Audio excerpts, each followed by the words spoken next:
On this show, we'll dive into the complex realities of harm reduction, substance use disorder, homelessness, and related topics. We want to emphasize that while we have extensive frontline experience in these areas, we are not accredited professionals.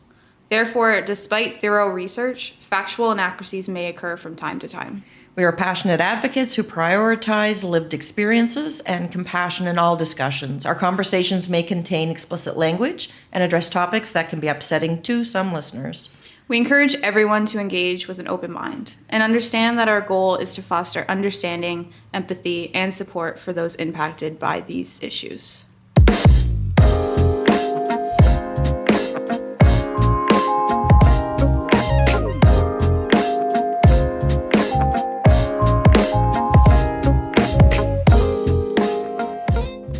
Hi everyone, welcome to A Dose of Reality. I'm Cassandra. I'm Tanya. And we're happy to have you guys back. Thank you for tuning in. So after 2 very great episodes, to start off Overdose Awareness Week /month. Sorry. Oh no! I just learned the other day. There's a day, there's a week, and there's a month. Are you mocking me? No, I'm not. I promise. I was like, okay. I didn't realize there were 3 single things involved. No, you're safe, darling. Yeah, after 2 very good episodes, we are flying off the seat of our pants with this episode. That's the reality of our work, hey Tanya? That we just go by the seat of our pants. I couldn't agree more. And things change and... Daily. Oh, those are so... I just tried to put on my glasses. They are so dirty. Yeah, so we had a plan for this episode, but life happens. Yep. Unfortunately, we're not going to do a game show today. That was a lot of fun. I really had fun doing that. And I won, and that was pretty important to me. Mm-hmm. I know. Next time, let's try to bring someone in to play against you and see how that goes. Oh, yeah. Can I pick the opponent? Yes. Oh, this is exciting. So, how are you doing, Tanya? I think I'm okay. I'm doing okay. I'm hanging in. Life's been a little busy and hectic lately. Yeah. There was a fire next to our apartment building. That took some time to work out those bubbles. Seeing as how it took me about a week to recover from lack of sleep. 50s are great. It's brutal. And how about you, darling? Oh, I'm good. I hate short weeks, but I love short weeks. Like, we were off on Monday because of a holiday. And now I'm like, oh, it's already Thursday. But then I'm like, oh, it's already Thursday. Like, I have so much left to do still. Oh, okay. Yeah, that I get. Like, oh, how is it already Thursday? But at the same time, like, yes, it's Thursday. I love short weeks. They don't really mess me up a whole lot. I don't know why. They don't usually me too. But this week is just like trying to cram so much into a week. And it's just... That is a good point. It does shorten. I think too, especially because it's summer. So like... You're trying to also accommodate people. Like when I'm emailing people and stuff, like and scheduling like trainings and stuff, I have to accommodate like their vacation time. Yeah. So like I have several people ask for naloxone trainings this week and they're like, oh, well, I'm on vacation this week. And I'm like, okay, well, that's the week that would have worked for me, but okay. It is hard to coordinate all the vacations. Yeah. I've run into a couple of those hiccups too. Yeah. But that's life. Well, not to be hateful, but OMG, I am so looking forward to vacation, which starts this Friday. Yes, you are all listening correctly. Tanya was just on vacation, but she's going again. Well, 1 week last month, 1 week this month. I think we should make it a statutory thing to have a week off a month. Nothing would get done. No. More would get done because we'd all be more rested. See, you really got to look at the big picture. Yeah. You can't just see it for what it's worth. I do like to be efficient. Yeah, so... Other than that, it's been pretty uneventful. Yeah, when that's good. That's good, uneventful, because then there's many things that happen. The weather's cooled down. Holy cow. So the clients aren't no longer... To parka. I got goosebumps. I'm thriving. This morning I walked outside and I was like, is that a chill? Is that a leaf I see falling from a tree? Oh my God, it's fall. And those memes that you sent me about fall this morning, oh my gosh, I laughed and I laughed. I'm coming alive. When the world dies, I come alive. Meanwhile, I was in fetal position trying to get rid of my goosebumps. But it is nice. Fall is beautiful. It's nice that it's not hot like it has been, because that means, the clients get a break from the extreme heat and the suffocation with the humidity and stuff. So I don't remember a summer quite this hot in a while. I think it's been a hot summer. Yeah. I know we've gone through a lot of freezes and a ton of water, and which has been incredible. We, compared to summers past, I think this is the year where we've been able to consistently have water as we do because of donations from people, and people donating all the water that they have, and or donating a ton of water, I should say, and stuff. So we have yet to actually run out of water. Oh, okay. Well, that's great. And if it's not people donating water, it's people donating money, and we use that to go get water and stuff. So there's been some awesome people that have really helped us out. Yeah. You know who you are. Thank you. So, Cassandra. Yeah. What have you got to say? I have a daily dose, apparently. I pulled a Tanya today. Another Tanya. We're setting up for the podcast, and I'm still trying to find a daily dose. Because, again, this is a very, off the seat of our pants episode. But I have a few facts. Ooh. It sounds so weird to say facts about overdoses, but well, there's facts about every situation. Overdose related facts. I found a couple news articles, but I was I'm mentally not there today.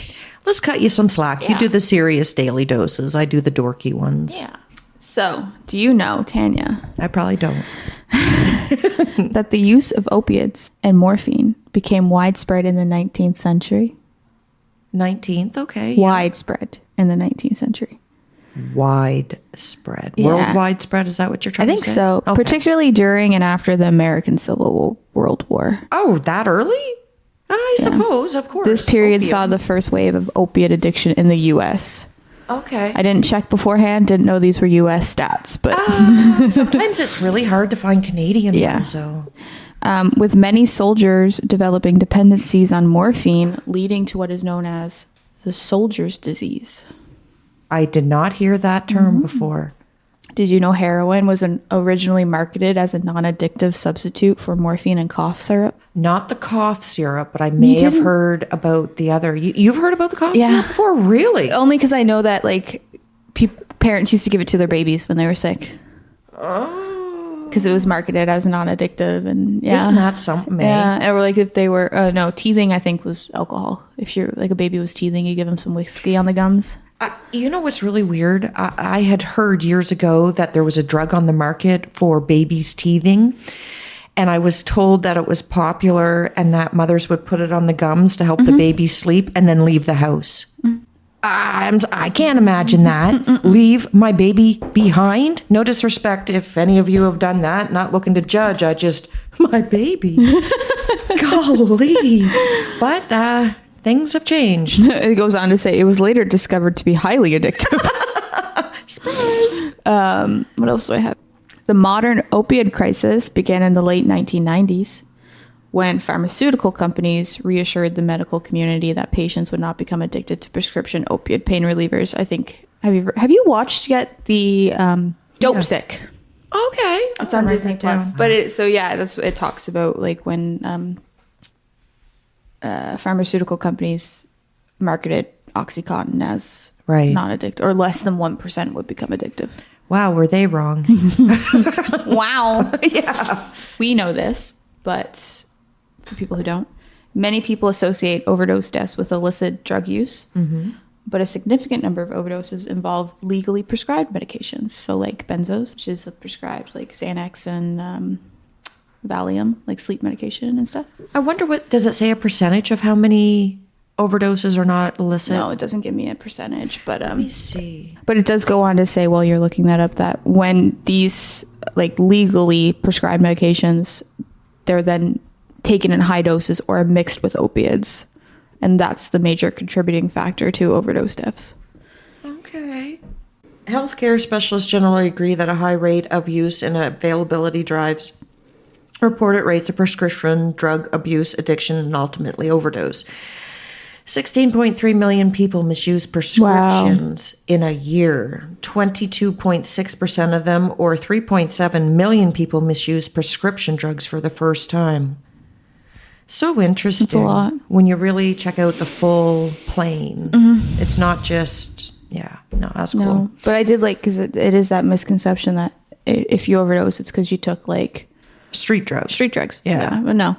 No. It also, I don't know how many of these I'm going to spit out, but I'm just going to keep spitting them out. I'm entertained. So while young people are often the focus of overdose discussion, the elderly are at a significant risk due to polypharmacy, the use of multiple medications. I've never heard of that term. I didn't know, me neither. That's why I kind of stopped. And the likelihood of taking high doses of prescription opiates for chronic pain. I had never thought of much about it before, but Yeah. that does make sense because I know a lot of the older folks, seniors plus or whatever, some of them do have a lot of conditions with medication. Yeah, especially Melissa was on last week and she talked about how one of the first overdoses she responded to was an older woman who she was so used to just taking what was in her blister pack that she didn't put much thought, I guess, into taking her medication daily, and then accidentally took too much morphine because it wasn't a part of her blister pack. So it happens. Men are more likely to die from an overdose than women. Yeah. But women may face greater stigma when seeking help for substance use disorder. Okay. Well, that's interesting.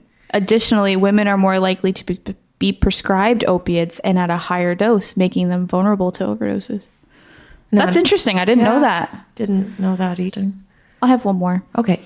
Throughout history, various events have led to spikes in overdose deaths. So, for example, the Vietnam War saw an increase in heroin use among soldiers, leading to a spike in overdoses among their return.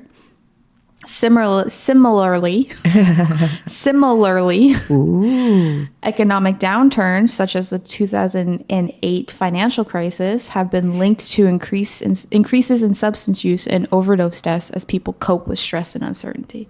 In 2008. Yeah. Really? Okay. I guess that makes, if you look at it like that, that would, we're in a big crisis right now, and the economy's not that great right now. So I guess that could be it all interconnects, right? You have an economy that's shit, and we're in a financial crisis again, and people can't afford to live in their homes, so people are becoming homeless. And then when people become homeless, they're more what's the word? Susceptible. I was gonna say susceptible. I got you. To using substances in the first place. So do you know what happened in 2008 to make that all happen? You want to know how old I was in 2008? Bite me. I was 12 in 2008. Okay. So I didn't have a concept of money. 2008. Let's see how old I was. Okay. I was 16. No. Do that math not. Again. I was 12 and you were 16, right? Yep. Well, it says 16. I think I should do it from my year of birth. Do 2008, subtract your year of birth. Oh, shit. I wasn't born in the 1700s. Fuck. I mean, shoot. I lost all the numbers. 2008 to 1974. I was 34. 34. Mm-hmm. And you had children, right? I did. Yeah. And young children. But yeah, the stock market crashed, yeah. Yeah. I didn't remember that. I was too did you have busy. to Google what happened? Is that why you looked at me confused when I said the financial crisis of 2008? Yeah. You were like, huh? Yeah. I'm like, oh shit, what happened back then? I was still sleep deprived. Anyways, those are some fun facts. Well, they're interesting. They are. They're very, I thought I learned from that. Thank you. Thank you. Well, thank Cassandra. you. Oh. I'm going to be completely honest here. Tanya did all the heavy lifting for this episode. I at lunch yesterday, we're in the lunchroom together eating, and she pulls out a notebook and she goes, here's all the information I have for the episode tomorrow. And I'm like, okay, there's nothing for me to do. So. Oh, there's plenty. But Tanya's doing the heavy lifting for this episode. Well, you've done some heavy lifting. You just dealing with me is heavy lifting. No. So, oh God. So here we are. This episode's focused around Overdose Awareness Day, week, or month. Just to bring some, it's not facts, but just kind of having a discussion around, overdoses, how did Overdose Awareness Month, week, day, what have you start? Where did it come from? And just kind of trying to make people understand that overdoses are more common than we typically think. Because like we said earlier, it's not just related to street drugs. You don't just overdose if you just take street drugs. Absolutely. Right? So overdoses can happen to anyone. So do you know when Overdose Awareness Day first happened? I thought you were going to say is. I was like, yes, I do. August 31st. Ding, ding. It's an event where we remember those who are gone too soon from overdoses and commit to our goal of preventing these deaths from workplace to any place. That's the whole gamut, really, I guess, of overdose awareness, eh? Yeah. It was initiated in 2001 at the Salvation Army by Sally J. Finn in St. Kilda, Melbourne, which is Australia. I did know that. Did you know that 2001 as well? I didn't know 2001. Okay. I did know in Australia. I told you yesterday because that's where we order some of our like the Overdose Day lanyards and bracelets we get, and they take forever to get here. Well, it is Australia. There's some extra steps in those miles. Oh my gosh. Australia though. It's like it's not something you would think of that.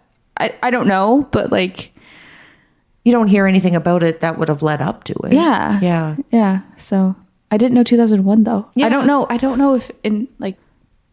if I feel like that's not as far back as I thought it would be, or like older than I thought it would be. I don't know. Yeah, I kind of wrestled with that as well. But then 2001, I mean, yeah, no. 20 odd years ago. So, like, see, that doesn't seem like that long ago. No. Especially when the earliest known use of the noun overdose was from the early 1700s. And apparently overdose became a verb in the early 1700s. So it's when it was first recorded. What did it mean? Do you know? In the 1700s? From what I understood, it meant what it still is today. Really? Yeah. The too much of toxic. By some guy named John Locke. He was a philosopher, and I think he was a physician as well. Because the actual term of overdose happens when your body is overwhelmed with a toxic amount of substance or combination of substances. Something I found that was interesting. Are you familiar with some of the issues with overdosing? Okay, let me... What do you mean by issues? Repercussions, I guess it should have been the word.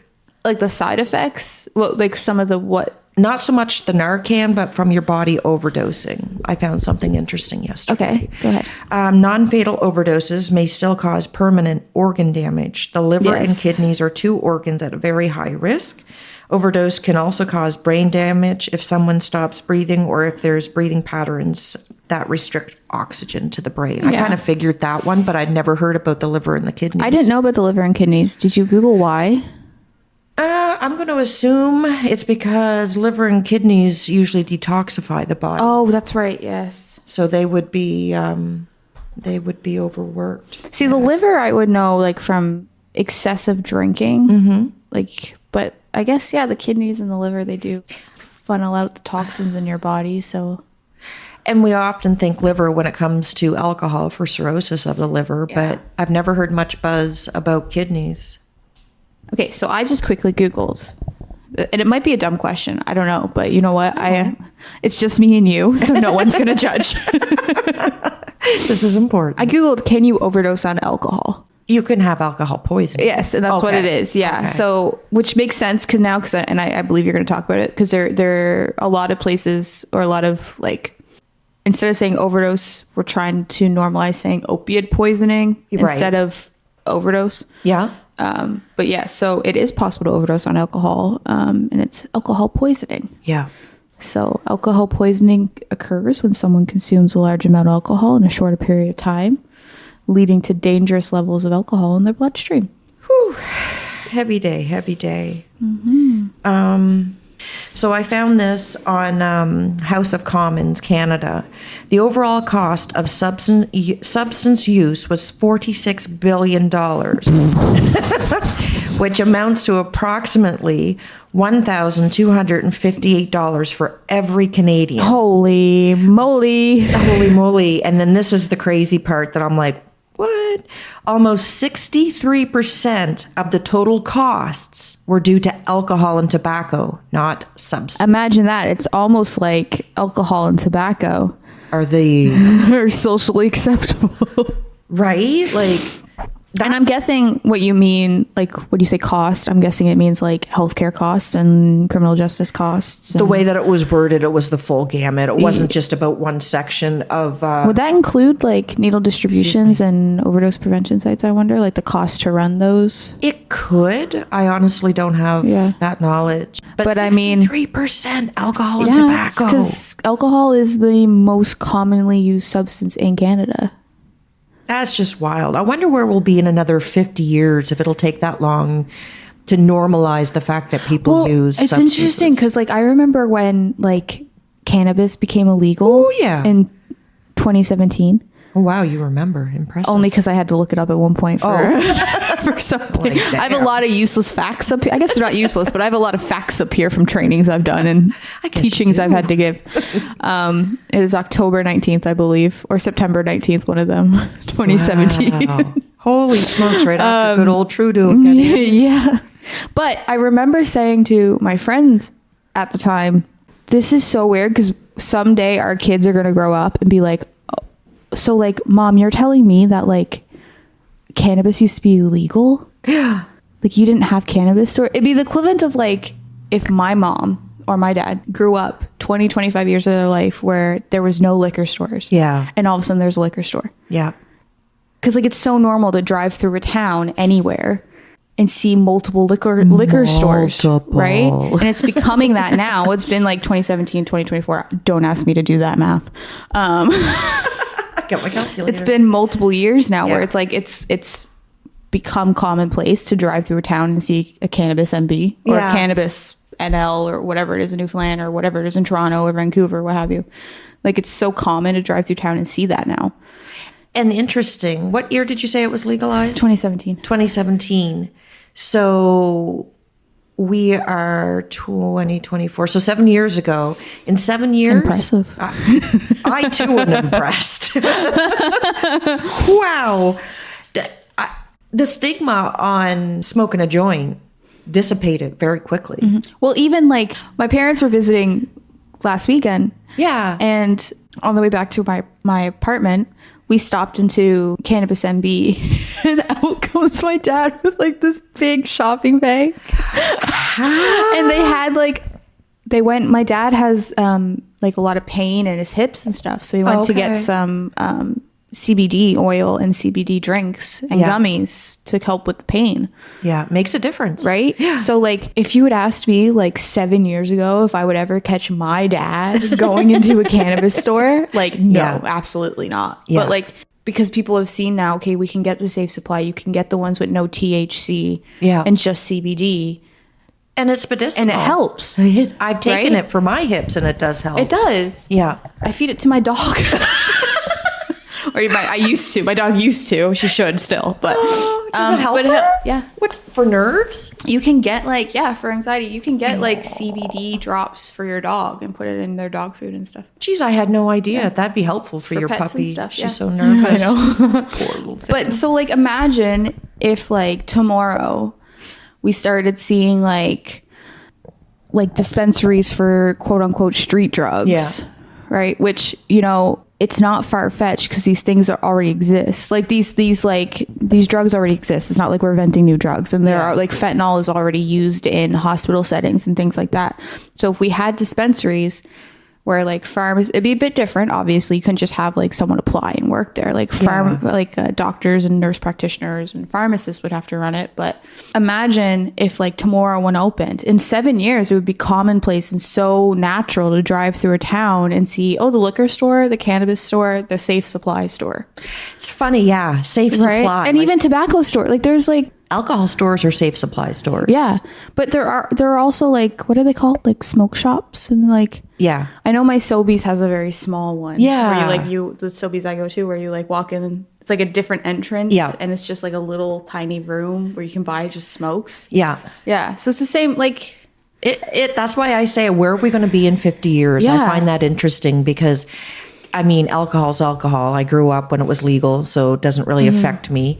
But cannabis, I find it interesting how quickly the stigma dissipated around it. Which normally stigma sticks. Well, and too, like, if you look it up, because I think I looked it up once, like the numbers, I can't remember, like they have seen an increase in like cannabis use, but it's because it's now accessible for the people who just want CBD, who want just the like the you know, I have pain, I have chronic pain, nothing's really helped me, and it's not addictive to the point like a painkiller is, so I want to start taking like what have you, or I like have hip joint pain or knee pain, CBD oil helps. And so there has been an increased use, but it's because it's become accessible now to that population, not just the population who like want to go smoke a joint on a Friday and veg out on the couch. Yeah. Right. Yeah. But they've been seeing like there's a big decrease, and these numbers I don't have in my head, but I did look at it once. There's been a big decrease in like the number of like cannabis related possession and crimes. Right? And it's still there, like just like you still have people driving drunk, you still have people driving high, and like fair enough, right? There's nothing we can do about that really, aside from what we're already doing, which is, by the way, it's a form of harm reduction. When you see those like ads and commercials, don't drink and drive, that's a form of harm reduction, just saying. But just saying. But sorry, we just kind of got off topic from overdoses, but I guess like it's just weird to think about. Like, it's just like you said, it's going to be crazy to see where we end up in 50 years. Yeah. Like, I mean, I'm not saying there's going to be a crack or fentanyl store on the corner, but if it does become like a safe supply, it could become a common thing in 50 years. I'm 50. I'll be 100. Probably won't be here to see it. Hopefully it'll come before 50 years. Be nice. But it is like, and we can do a whole episode at some point on like the alcohol prohibition and stuff, because we should. Essentially that's what's happening right now with opiates. They decided like, okay, well, let's put a stop to people drinking. You know, it's bad for people. It's not doing any good or whatever. But they also wouldn't, I don't think, had it taxed or anything at that point. So it wasn't giving the government anything. Yeah. And what happened? People just brewed their own moonshine and opened speakeasies and stuff. And public health started to realize, okay, well, we have a totally different public health crisis right now on our hands, because people are injecting and consuming we don't know what. Yeah.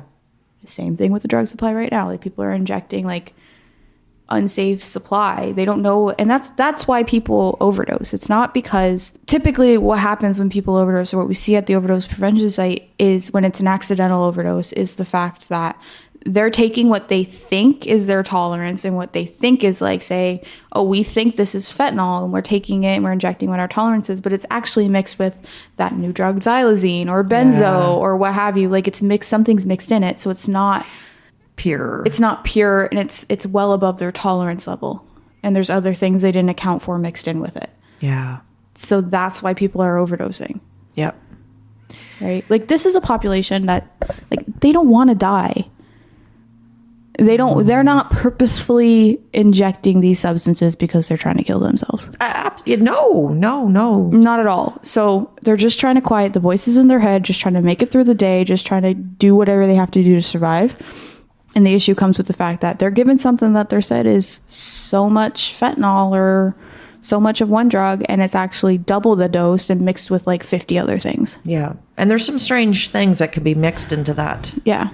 Cocktail. So that's why overdoses happen, and that's why this, like, people who use substances, particularly like the population we serve, which are those who are homeless and have substance use disorder, that's why overdoses occur for the majority of the time. Yes. I have said it to several folks, just be safe where you're getting it, because it's just, I've even heard of weed being laced with fentanyl now. Which is quite... Well, and when I do my trainings, I don't know if I ever talked about this on the show yet, but when I do my trainings, I like equate it to making chocolate chip cookies. Yes.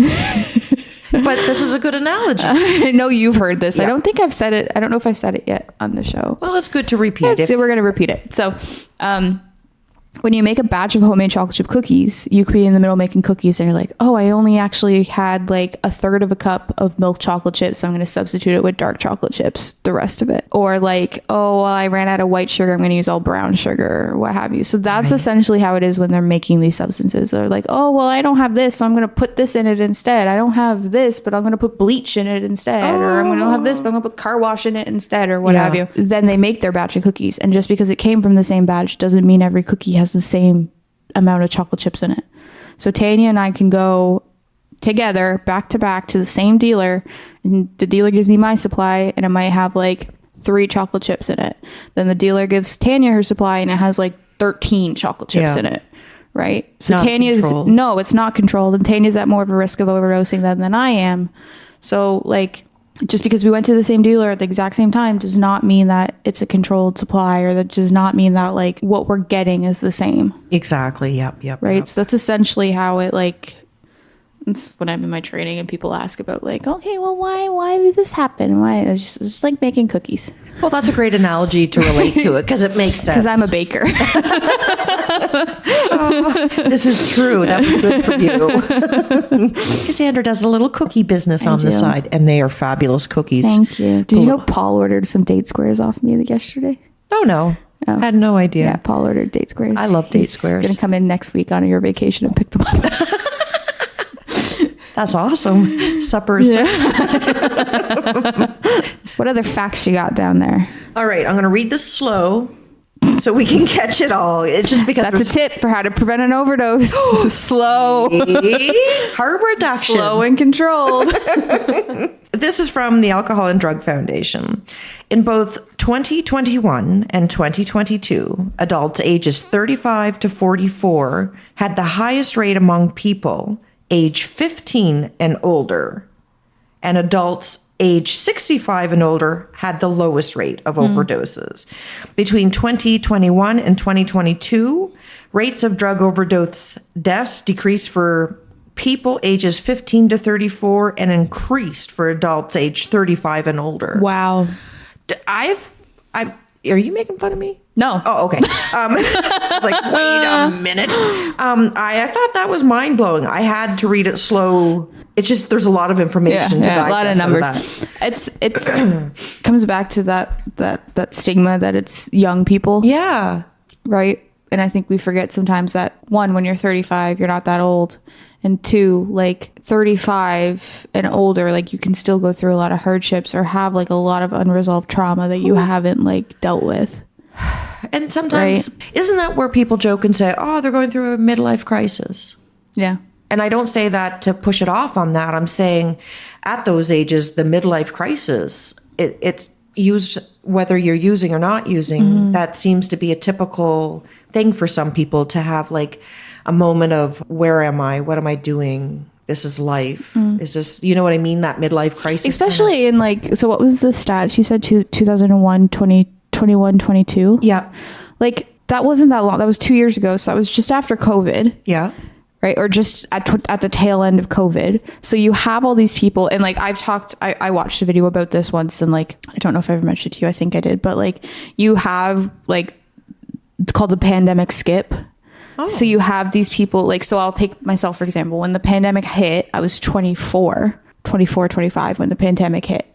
And that lasted 3 to 4 years before everything relatively got back to normal. So I missed my whole mid-20s. Like I didn't have my mid-20s. Oh. So now like in a year and a half, I'll be 30, but like I didn't get my 20s.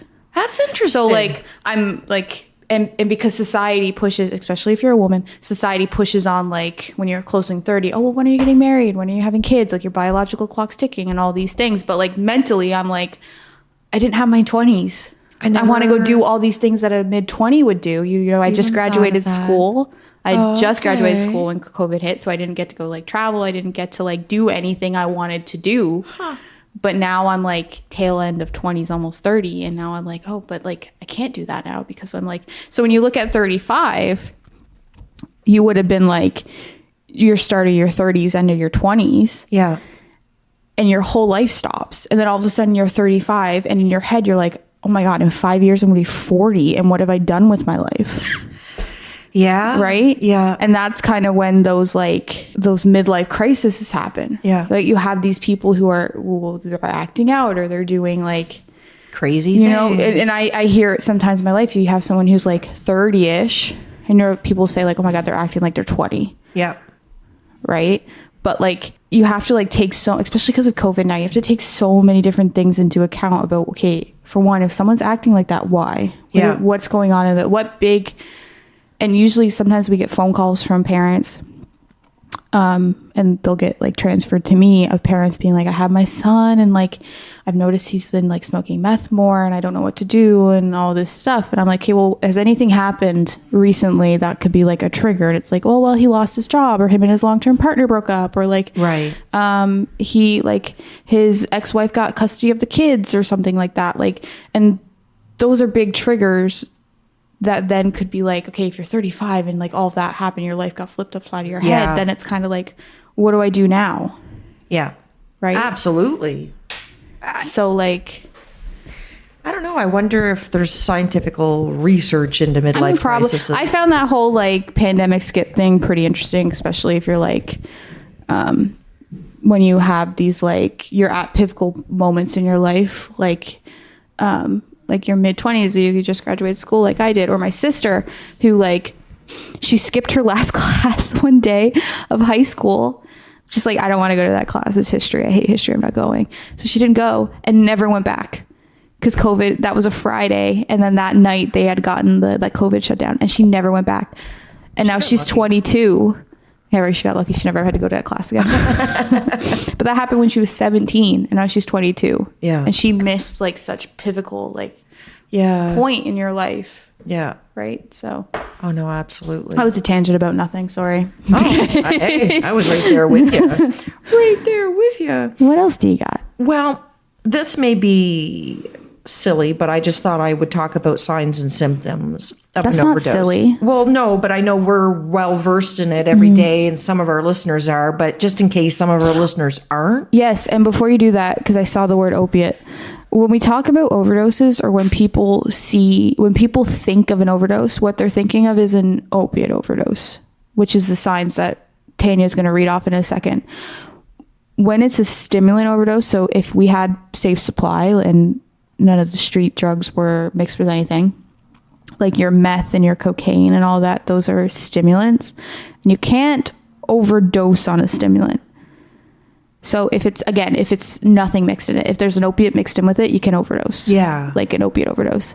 But if you have like pure meth, for example, you can't overdose on it, but you can overuse a stimulant. Oh, I see what you're saying. Yeah. So when you overuse the stimulant, it's like, there's symptoms. Yeah. And to like, just kind of make it more understandable, it's kind of just like a really, really bad anxiety or panic attack. Okay. Like you're really hot, you're sweating, you're paranoia. So when we see clients here who like think people are following them or they're very paranoid, they probably overused a stimulant. Your heart is pounding really, really fast. So essentially you're sat in a chair, but your body just is acting like it just ran a marathon. That does not sound pleasant. No. And the issue or one of the major concerns with an overuse of a stimulant is that if that person has like a pre-existing heart condition or like respiratory disease. Because if you're sat in a chair and your heart is acting like it just ran a marathon and you have a heart disease, like that, so that's where the concern comes in when you have someone who overuses a stimulant, and that's why because they then could fall unconscious, which would be a sign of an opiate overdose. Okay. But it could be something else. So, but I just wanted to clarify that the signs and symptoms Tanya is going to read are for like what we generically think of when people hear overdoses is what they're thinking. Generally, people like imagine or picture an opiate overdose. Yeah. But like, you can't overdose on a stimulant. You can overuse a stimulant. That's good information to get out. That's awesome. So like a typical overdose, there could be difficulty in walking, talking, staying awake, blue or gray lips or nails, very small pupils, cold clammy skin, dizziness or confusion, extreme drowsiness, choking, gurgling, or snoring sounds, when they're unconscious, I guess. Slow, weak, or no breathing, inability to wake even when shaken or shouted at. So that's typically what we see. The gurgling, choking, and snoring sounds, that happens, right? Because when you snore, you're not getting adequate breaths in your system. That's why people like use sleep apnea machines if they're really bad at, so like they have intense snoring. Yeah. So that's why sometimes you might hear those gurgling, choking, or snoring sounds, is because that person's trying, or their body is trying to like breathe. Yeah. But they can't get adequate air. Because that's one of the first things that happen is it depresses the respiratory system. And also I want to know, because this is all from my naloxone training, all this information. Hey, good. I do want to say too, because when I look at videos, or I'll see like the TikTok video on like how to use naloxone, or like signs of an overdose or something. Okay. The first thing a lot of them do is they check the pupils. So like, you come across someone you think's unconscious, like check their pupils. Or you think's overdose, check their pupils, because if you've taken an opiate, your pupils will be very tiny or pinpoint. Yeah. And that's a unique feature for an opiate. Oh, okay. But the issue is, if it's mixed with anything, your pupils might not be tiny. Yeah. So if you have like meth, which is an opiate, if you have fentanyl, which is an opiate, and it's mixed with a benzo, which is a sleep medication, sedative or tranquilizing medication, your pupils might not be tiny. So just keep that in mind. If you do come across someone you believe's overdosed, you check their pupils, you're like, oh, but they're not tiny or pinpoint. It doesn't mean that it's not. It means that there's probably something mixed in with it. Yeah. And medical attention still needed. Yes. I mean, yeah, if you come across anyone who's unconscious, medical attention's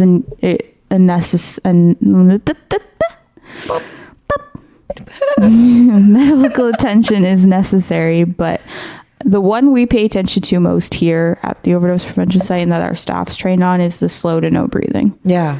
Right? Because especially in the winter time, so 3 of the 6 signs of an overdose would be like cold, blue or gray, can't be woken, like sleeping deeply. And we see in the winter, we'll have clients come in, they're cold. Yeah. Because it's -40. Yeah. They're blue because it's -40. Yeah. And they can't be woken up when they're sat in the chair because they just spent 3 nights outside in a snowstorm. Yeah. So just because they show 3 of the 6 signs doesn't mean it's an overdose. So the slow to no breathing is the one we really... And our folks are exhausted. Yeah. Nobody gets a good night's sleep. Yeah. So on that note, I figured it would be kind of smart to talk about reducing the risks. So if you use opioids, you can reduce your risk of overdose or death by not using alone, knowing your tolerance, having a naloxone kit and how to use it. I don't recommend trying to use it on yourself, so never use alone. And if you're with that person, make sure they know how to use your naloxone kit, or they know where it is. Exactly. Thank you. Use a small amount of an opioid to first check out its strength. And unless prescribed by your doctor, not taking any other opioids or alcohol or other drugs at the same time. Yeah. So, because of course that could mix into an overdose. And we're going to do an episode on this at some point. But if you are alone physically, you can't have anyone with you, you can call it's called National Overdose Prevention Service. I don't know what the S stands for. You Google. It's NORS. Oh, yeah, service. So National Response Service. Their number is 1888. Their number is 1888. Shut up. Me. There's so many 8s here right now. Just listen. Their number is 1-888-688-6677. That's intense. So it's 1-888-688-NORS. National Response. An amazing service. National Overdose Response Service, yeah. So essentially what you do, and we'll talk about it more at some point, but you call and you give it's all volunteers, people who have experience using substances or people who work in overdose prevention sites or what have you. You call make a plan with them, and they'll say, okay, call back in this amount of time, and if you don't, then I'll dispatch whatever plan, whether it's called 911 or call a family member, so someone can come check on you. So Yeah. if you can't physically have anyone with you, call that number. So I think that's incredible. Do you want to know one other interesting fact, Cassandra? Hit me.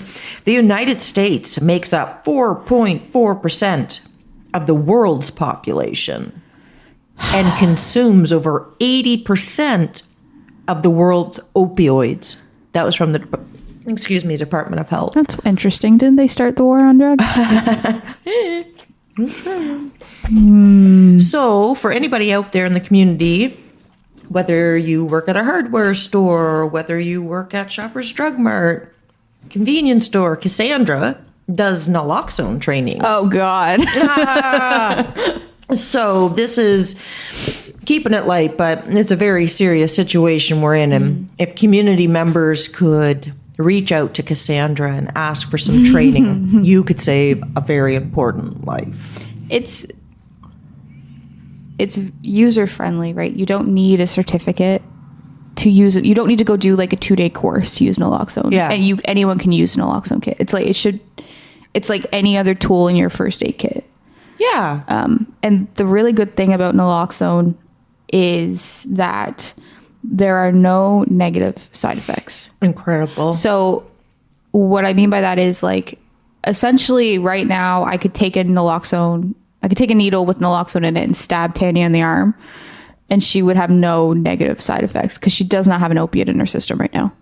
And also, if it's not an overdose, it's not going to have any negative repercussions to that. So if you come across someone who you're like, I think it might be an overdose, but I don't know. It could also be a heart condition. It could also be like they might be epileptic. It could be they have low diabetes. It could be or low blood sugar, and they're untreated for their diabetes or something. I don't know if it's an overdose. Use it anyway, because if it's not going to do anything. Yeah. And it's not going to have any negative repercussions on the heart attack if it's a heart attack. Which is beautiful. Right? It's the only medication, and I checked with Melissa on this, it is the only medication where you can use it on someone and there's no negative side effects. Which makes it easier to administer. Yes, because then you don't have to second guess yourself. Or wonder what kind of medications are they on, or is this going to hurt them in some way? Something I don't know yet. Right? So that's awesome. We stated it at some point, but don't assume that just because they perceive like they use substances or they stereotypically look like they're homeless and use substances that it's an overdose. This is a very unhealthy population.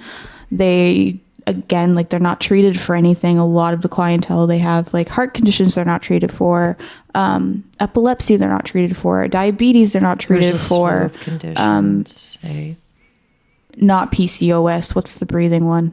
COPD. Yeah, we have a couple clients who have COPD. Yeah. Right. So, always check on somebody. Always check, and just know that, like, use naloxone. If you think that you need to use it, but just if it's not doing anything, just be mindful that it could also be another medical emergency.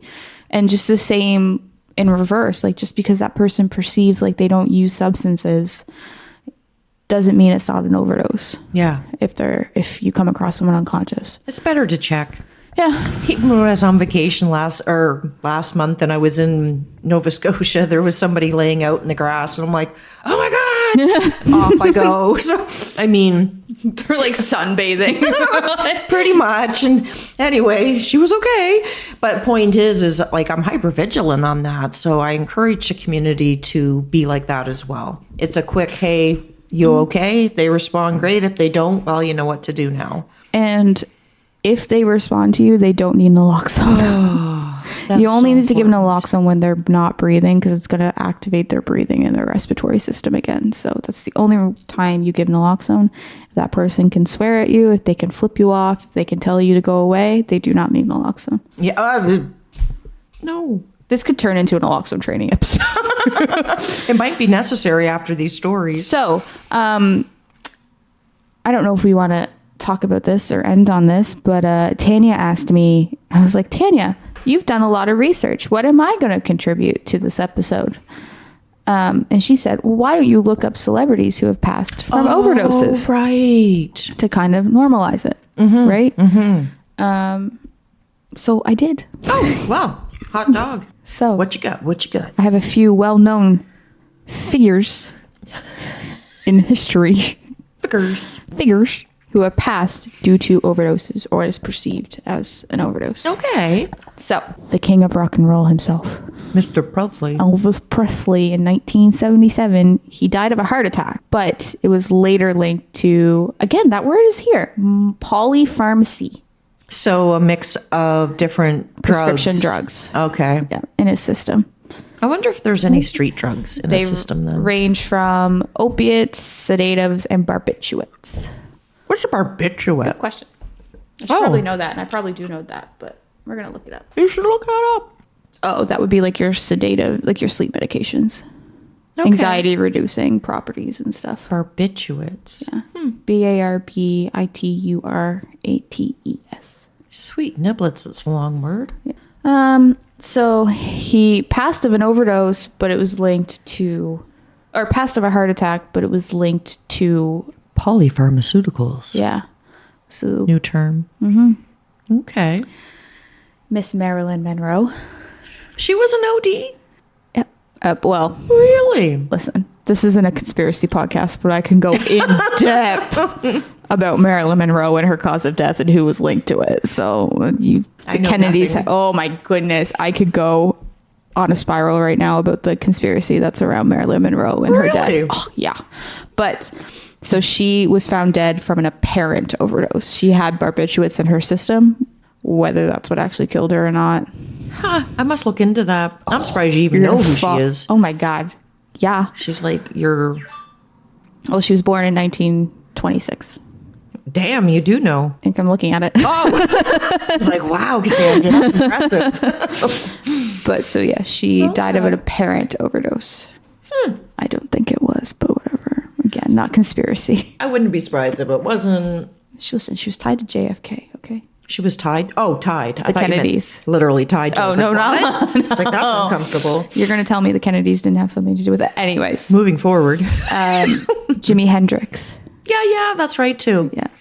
Died from asphyxiation after overdosing on sleeping pills in 1970. Janis Joplin. She was only like 28, wasn't she? There's a lot of math in this episode. Okay. She passed in 1970. Oh, is she part of the 27 Club? Yes, I believe so. Oh, you know the 27 Club? Believe it or not. I'm not under a rock today. 1970, and she was born in 1943. She is. She's part of the 27 Club. Yep. For those of you who don't know, the 27 Club is just, there's a lot of celebrities who pass at the age of 27. Yeah. I see that on Facebook. Yeah. In your reels.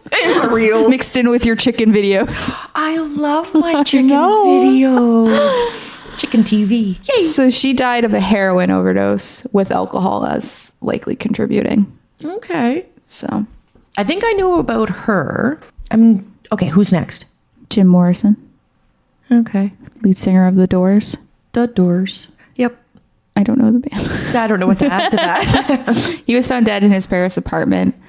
Although the exact cause of death remains unclear, it is widely believed he died of a heroin overdose. Huh. Wow. That's another thing, too. You can have someone who dies of an overdose and the family doesn't want it on the death certificate that they died of an overdose.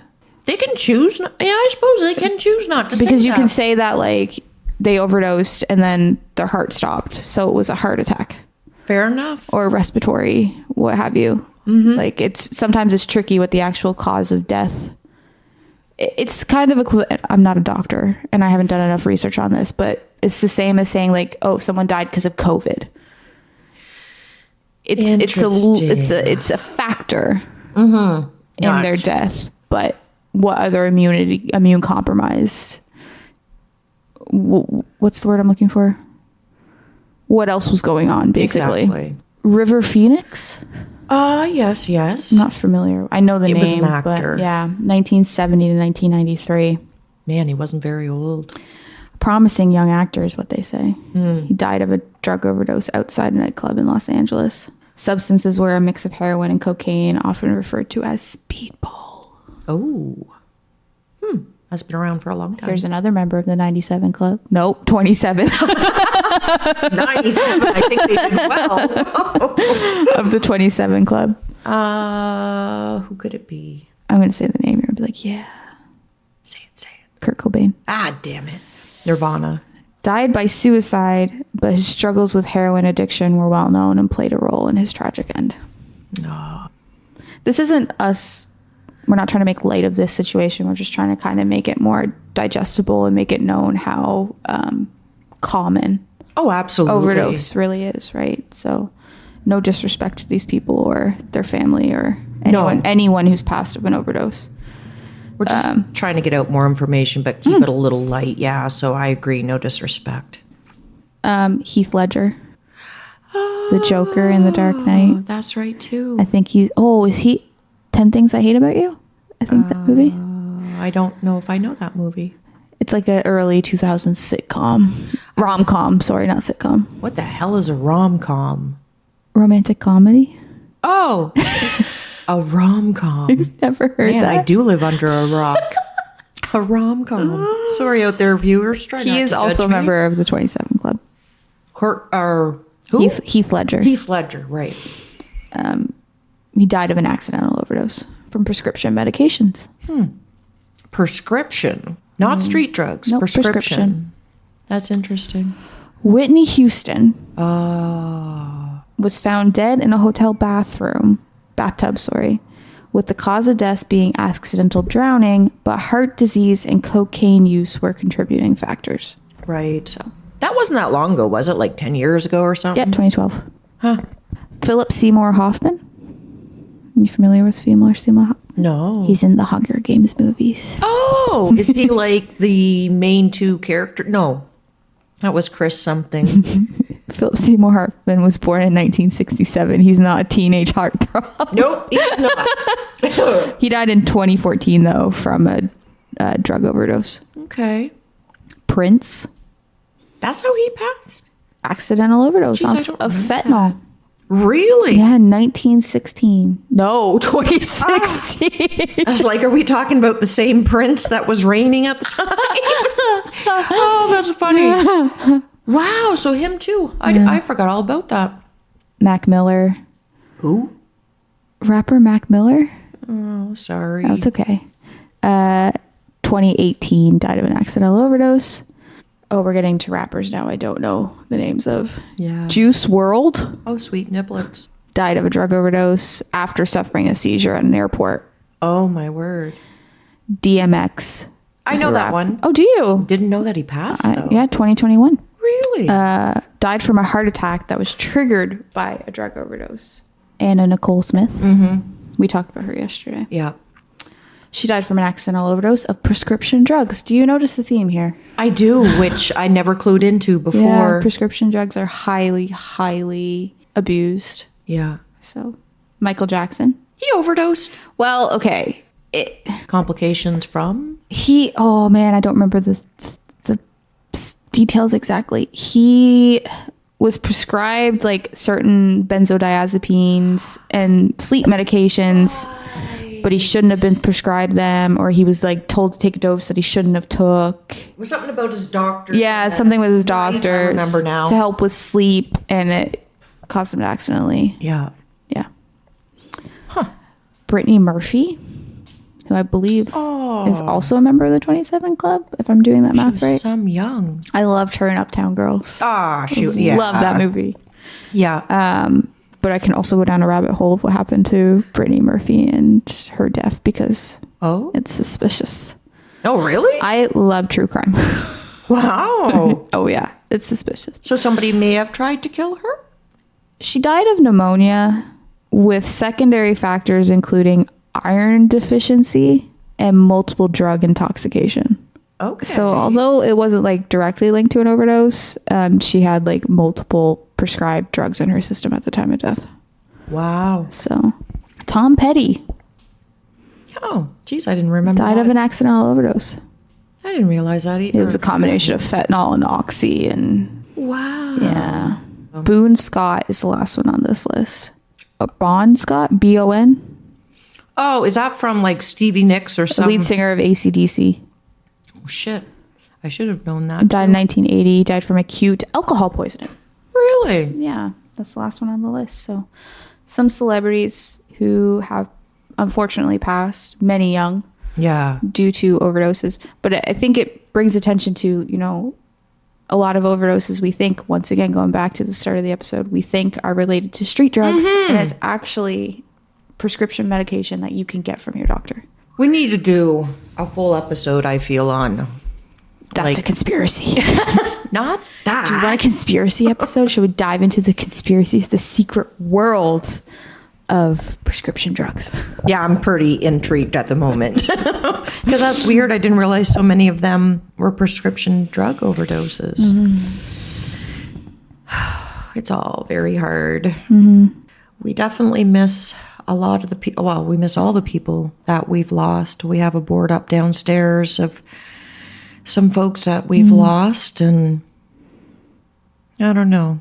Like so Tanya and I struggled a bit with how to format this episode, and we kind of went on a bit of tangents and stuff, but we really wanted to, at one point we were trying to figure out how we could like talk about clients that we have lost here because of overdosing, or due to overdoses, or due to complications, whether that be they suffered from substance. Because we have clients who, you know, overdose wasn't their cause of death, but they had suffered from substance use disorder for years, and because of that they didn't get adequate care at the hospitals, which if they did, they probably would still be with us today, because then they finally got the attention they needed at the hospitals, and unfortunately their bodies weren't healthy enough to fight off the diseases and the viruses they had contracted. So we didn't know how to do it without respecting their confidentiality, and we don't want to out someone or mention someone whose family is not comfortable with them want to be being mentioned. So but we have lost many clients here whose names and photos are up on a board downstairs. And I was telling Tanya, like, one of the clients that we have lost in recent years, like he used to come in, and these, like, just to show how human these people are, like, he loved Pop-Tarts. And we used to get Pop-Tarts in the food bank, and I would always hide a box under, like, the front desk. So when he came in, I'd give him, like, a box of Pop-Tarts and, like, make him smile. Make him smile when he's having a rough day, or there's several I really miss. There's a couple I still struggle with not having it hits you anymore. like at random times. Like there'll be a random time where, like, I'll see something, or like I'll be talking to someone, and then I'll just like have a thought where, like, oh, that person's not here anymore. Yeah. Right? Yeah. Like it's there was one that we lost last summer, and I still think of him all the time and his happy disposition. And he was just such a joy, and it breaks my heart to think he's not spreading his joy anymore. And they've been of all ages. Like, we've lost, like, individuals who were 17, 18, and, like, others who were in their 60s. Like, all ages. So,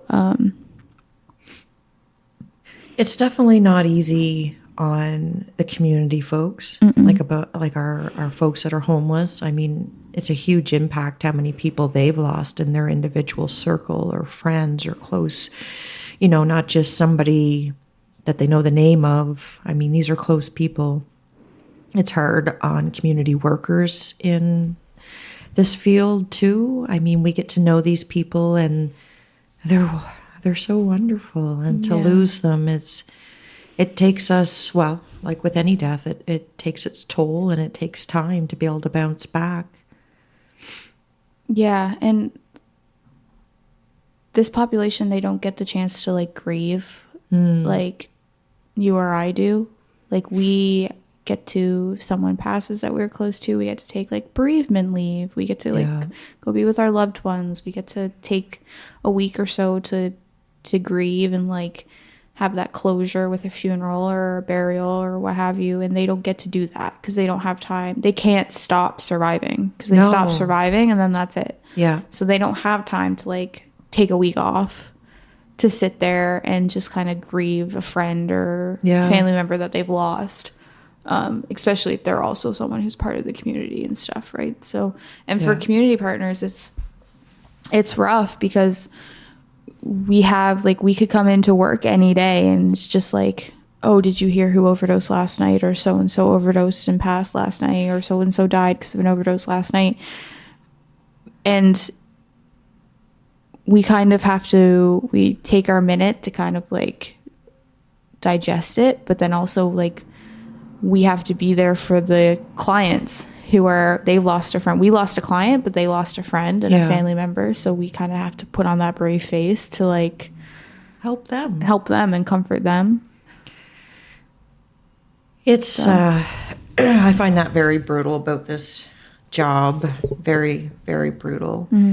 But yeah, we hope, the one thing I would hope is a takeaway from this episode today, even though it was kind of a bit of a hodgepodge all over the place, is just some more understanding and compassion for those who are openly struggling with their substance use disorder or privately struggling with their substance use disorder, because you never know what someone has going on, but also not with it doesn't need to be opiates, or it doesn't need to be stimulants. It could be addictions of any kind. Addiction of any kind. Gambling, alcohol, tobacco. Shopping. I mean, right? They all give us a temporary You can't overdose from shopping, but you can like go bankrupt. Yeah. And then become homeless. So it's all factors. It's all factors. So. This world's not easy. But just try to be kind out there, everybody. Nice I know. Catchphrase. Thank you. Kindness. It's so easy to do. And it is. Just to smile at someone or ask them how they are today. So just thanks everyone for listening. You can reach out to us on our Instagram, which is adoseofreality_podcast, or send us an email at adorepodcast@gmail.com. We'd love some questions. Yeah. If anyone has any questions of anything, you can reach out anyway. Even you send them on the Ensemble general email or the Ensemble Facebook page. Like, we see those. So, or they can get to us. Even if there's topics you want us to discuss and, I don't know, you want to do it confidentially, just whatever. Just send us an email on what you guys would like to hear. We're open to doing pretty much anything. Yeah, it's a pretty... Like, we have topics in the bank that we want to talk about down the road, but also nothing's set in stone. So anything anyone wants to hear, just send us. Yeah. Reach out to us some way. Yeah, or just say hello. Or that too. Yes. I would like that. Hello. Hello. I have no question, but hello. But hello. I'll take that. All right, everyone. Thanks for listening. Yes, thank you for listening. A lot. Thank you for that. Yes. And we'll see you maybe next week, maybe next time. Maybe, who knows? Maybe we'll see them, or will we just hear them?